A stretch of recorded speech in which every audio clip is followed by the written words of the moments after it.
dos mais preciosos recursos naturais do planeta está perigosamente ameaçado. Cerca de 1/5 da população da Terra sofre com a escassez de água potável.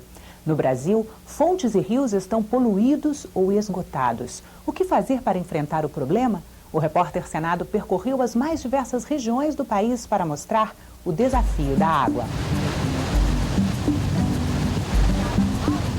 Veja daqui a pouco, no país mais rico do mundo em água doce, problemas como a poluição, o desmatamento, a distribuição irregular e o desperdício resultaram num cenário assustador. Os cientistas alertam, é preciso economizar e tratar com carinho a água que temos. Nas grandes cidades e no interior, está cada vez mais difícil obter água potável. Veja também a luta de um homem para abastecer a família com o mínimo necessário para a sobrevivência. A dificuldade, né, que a gente tem, né? De buscar longe. Aí, desde 5 da manhã que eu boto água, né? Não parei ainda. Ela não tem cheiro, não possui sabor nem cor.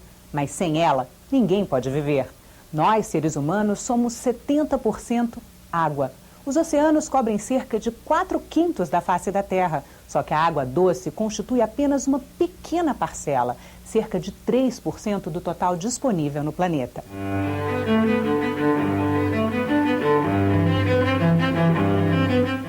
Os cientistas alertam, no ano 2050, 2 bilhões de habitantes do planeta Terra não terão água para consumo. Sorte nossa que o Brasil detém cerca de 13% da água doce em estado líquido do mundo. Mesmo assim, nosso país se vê diante de sérios problemas. Mais de 70% da água doce encontra-se na bacia amazônica, habitada por menos de 5% da população. O desmatamento e as grandes concentrações urbanas aumentam a poluição e reduzem a capacidade natural de reciclagem dos rios e fontes. As mudanças no clima reduzem o regime de chuvas. Com mais dias de sol, aumentam o calor e a evaporação. A água que parecia ser infinita começa a faltar. O urbanista Jorge Wilhelm aponta as contradições na relação entre as grandes cidades e a água. A água sempre interfere com a cidade de uma forma dramática, ou pela escassez ou pelo excesso de abundância inundando vales.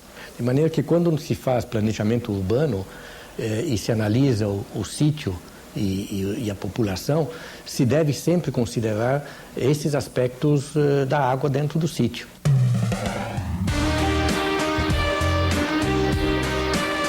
O repórter Senado foi até a maior metrópole do país. São Paulo tem cerca de 11 milhões de habitantes, uma população que precisa de água tratada todos os dias, um verdadeiro desafio para os administradores. A região metropolitana está chegando no limite, mas assim, da capacidade de abastecer, né? Nós não temos mais no entorno dela a água disponível para ser coletada e tratada. Além disso, a nossa região metropolitana ela cresce em torno de 500 a 600 mil habitantes por ano. Quer dizer, é quase uma cidade de Ribeirão Preto que todo ano precisa ter água potável distribuída para a população e ter os seus esgotos coletados. Difícil acreditar que os rios que atravessam a cidade já foram palco de pescarias e provas de natação. Os dois maiores rios que cortam a capital de São Paulo se encontram neste ponto. De um lado está o Rio Pinheiros, do outro, mais à frente, está o Rio Tietê. Aqui a poluição matou a vida. Não há peixes porque o índice de oxigênio é igual a 0. Em meio ao lixo, São Paulo desperdiçou a chance de usar os dois rios para garantir o abastecimento de água da cidade. De quem tem água limpa e pura, que tenha no Tietê uma grande referência para que possam preservar a qualidade da água. A gente está dizendo, recuperar a qualidade da água custa muito e leva tempo. Melhor evitar, é o grande desafio.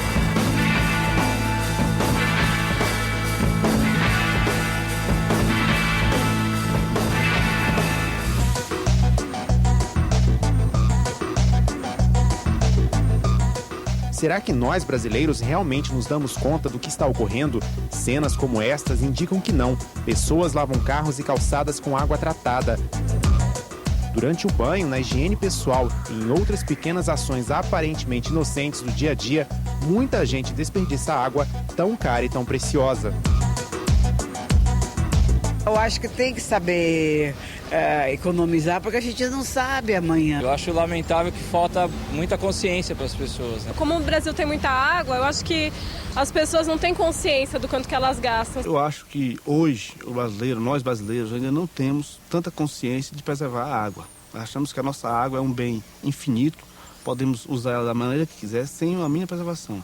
Acho que tem que haver um grande trabalho de educação ambiental, de conscientização, porque a água é um bem que a gente chama, é um bem renovável, né? Mas como o que nós temos disponível hoje de água, principalmente água potável, é muito pouco.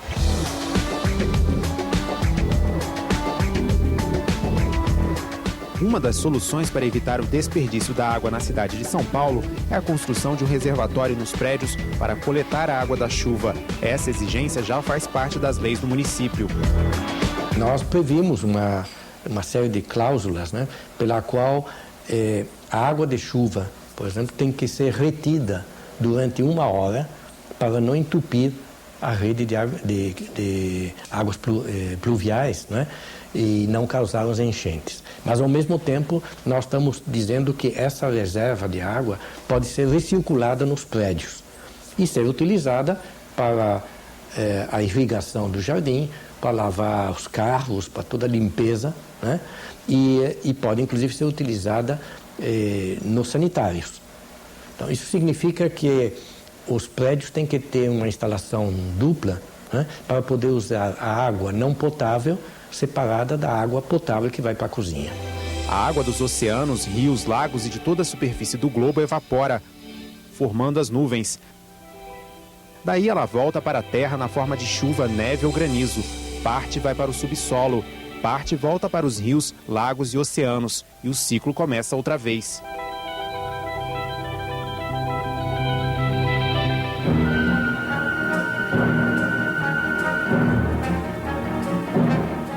O Brasil tem cerca de 100 mil rios e cursos d'água. Desse total, 95% de alguma forma estão comprometidos. Nas grandes cidades é o esgoto não tratado. Nas zonas industriais, os rejeitos e poluentes químicos. A mineração e o uso do mercúrio na extração do ouro também fazem sua parte. Os fertilizantes e agrotóxicos das extensas áreas cultivadas drenam para os rios e o subsolo. No maior reservatório de água doce do mundo, o desmatamento altera o regime de chuvas. Períodos consecutivos de seca ameaçam transformar a bacia amazônica num deserto.